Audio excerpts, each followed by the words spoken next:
আওয়ামী লীগ কেন রাজনীতি থেকে মুছে যাচ্ছে? ৩,০০০ পুলিশ হত্যার মিথ্যাচারের পর্দা ফাঁস করলেন শফিকুল আলম। আসসালামু আলাইকুম। বাংলাদেশের রাজনীতিতে কি তবে আওয়ামী লীগের অধ্যায় চিরতরে শেষ হতে চলছে? আজ সকালে মাগুরায় সাংবাদিকদের মুখোমুখি হয়ে এমনটাই দাবি করছেন প্রধান উপদেষ্টার প্রেস সচিব শফিকুল আলম। কেন তিনি আওয়ামী লীগের কোনো ভবিষ্যৎ দেখছেন না, আর কেনই বা দলটির গ্রহণযোগ্যতা আজ শূন্যের কোঠায়? বিস্তারিত থাকছে আজকের বিশেষ প্রতিবেদনে।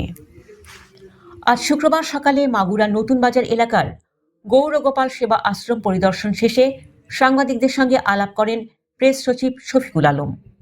তিনি সরাসরি বলেন, বাংলাদেশের রাজনীতিতে আমি আওয়ামী লীগের কোনো ভবিষ্যৎ দেখছি না।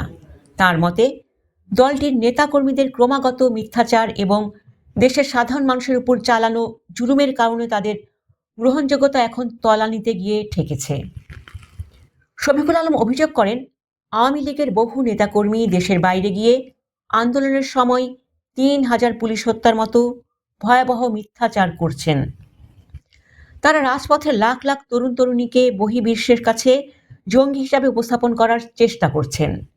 এসব অপপ্রচারের মাধ্যমে তারা বিশ্ববাসীকে ভুল বার্তা দিচ্ছেন, যা দেশের জন্য আরও ভয়াবহ পরিস্থিতি তৈরি করছে।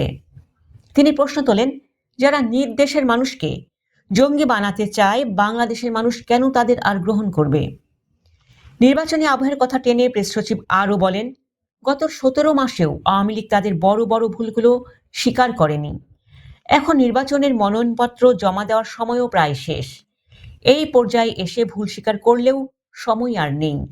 রাজনীতিতে টিকে থাকতে হলে যে আত্মসমালোচনা ও দায়িত্বশীল আচরণ প্রয়োজন, আওয়ামী লীগ তা দেখাতে পুরোপুরি ব্যর্থ হয়েছে বলে মন্তব্য করেন তিনি।